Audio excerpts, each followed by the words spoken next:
तनेजा जी, जी आसमान की ऊंचाइयों से बजट पर सवाल आपसे करेंगे, लेकिन पीएम हमेशा रेवड़ी के खिलाफ आजकल बोल रहे हैं, तो जनता कह रही है कि चुनावी साल में भी बजट में कोई फायदा नहीं देंगे क्या? देखिए, हिंदुस्तान जो आपने ऊंचाइयों का जिक्र किया, हिंदुस्तान तो ऊंचाइयों पे 5वीं अर्थव्यवस्था बन गई दुनिया की। वो देश जो अभी चंद साल पहले आजाद हुआ, आज वर्ल्ड की 5वीं सबसे बड़ी अर्थव्यवस्था बन गई। इससे ज्यादा ऊंचाई हम तो चाहते हैं, और इंतजार करिए 2047 तक हम नंबर 1 होंगे। ये आपको सब चेंज करना पड़ेगा, ऊपर जाना पड़ेगा और भी। लेकिन अभी बजट के अंदर हमारा फोकस ये है, हम कैसे गरीब आदमी के जो थोड़े भी आंसू हम नहीं पहुंच पाए उनको पहुंचे, मध्य वर्ग जो हमारी तरफ उम्मीद से देख रहा है उसको राहत दें, उसको राहत कैसे दें।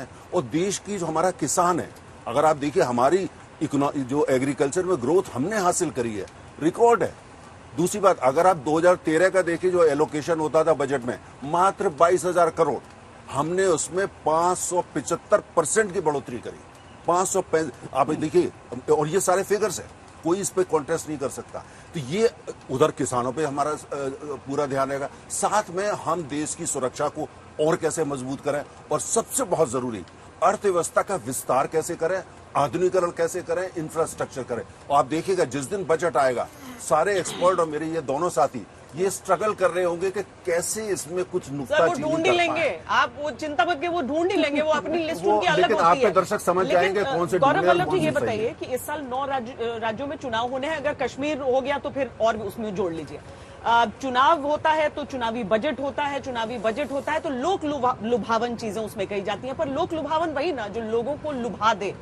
तो अच्छा ही बजट होगा, हम उम्मीद कर रहे हैं। देखिए, बजट मुझे लगता है कि जो सबसे प्रमुख जो समस्या है हमारी, अगर उस रोजगार की समस्या पे अगर बजट पहले की तरह कोई बात नहीं करता, तो बजट जस्ट मैं कहूँगा एक आर्थिक प्रक्रिया है, उसका कोई मतलब नहीं है, आम आदमी से उसका कोई लेना देना नहीं।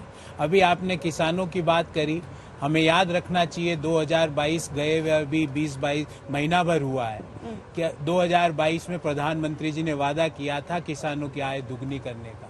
मुझे वो किसान ढूंढ के ला दो जिसकी आय दुगनी हुई हो। और आपकी जानकारी के लिए और दर्शकों की जानकारी के लिए, हिंदुस्तान का किसान किसानी से 27 रुपए कमा रहा है, और ये कह रहे हैं हमने 575% ज्यादा बढ़ा दिया। अरे कहाँ गया वो पैसा? वो कौन लेके चले गया वो पैसा? हिंदुस्तान के किसान को तो मिला नहीं। वो उसके एग्रीकल्चर मिनिस्ट्री का डाटा है कि 27 रुपए किसानी से किसान की आय है प्रतिदिन। एक दिन में 27 रुपए कमा रहा है। कहाँ है वो पैसा? कहाँ जा रहा है? 575% एलोकेशन कहाँ हुआ आपको पता है श्वेता जी? ये जो इंश्योरेंस कंपनियां हैं, जिनको फसल बीमा इंश्योरेंस जिससे करवाया गया, इन इंश्योरेंस कंपनियों की झोली में ये पैसा जा रहा है। दूसरी बात, कॉर्पोरेशन का बजट कि एग्रीकल्चर में इंक्लूड करके 575%, अरे पूरा ही बजट वहां इंक्लूड करके बोल दो 5000% की वृद्धि हुई। आंकड़ों से मत खेलिए, लोगों की भावनाओं से मत खेलिए।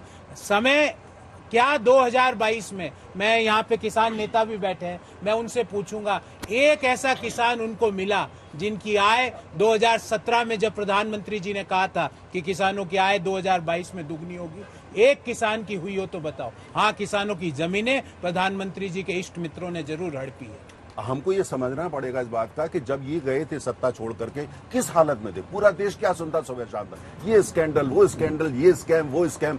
मैं आपको बढ़िया सा माइक्रोस्कोप ला के देता हूँ स्विट्जरलैंड से, आप दिखा दीजिए अगर हमारे यहाँ 0.1% कुछ हुआ हो। मुझे लगा मेक इन इंडिया वाला नहीं, अब मैं आपके दोनों सवालों का जवाब दे दूं। पहले मुझे फिनिश करने दीजिए। अच्छा, प्रश्न इस बात का होता है कि जब से आए हैं देश के अंदर इकोनॉमिक $2 ट्रिलियन की इकोनॉमी ये छोड़ के गए थे, हमने 3.4 ट्रिलियन बढ़ा दिया। अगर इनके हिसाब से मानो तो ये कहते हैं चारों तरफ हमने देश की जो अर्थव्यवस्था है उसको तहस नहस कर दिया, हमने उसको नेहा जी इनके हिसाब से हमने देश की अर्थव्यवस्था को हिरोशिमा नागासाकी बना दिया, खत्म कर दिया, तबाह कर दिया।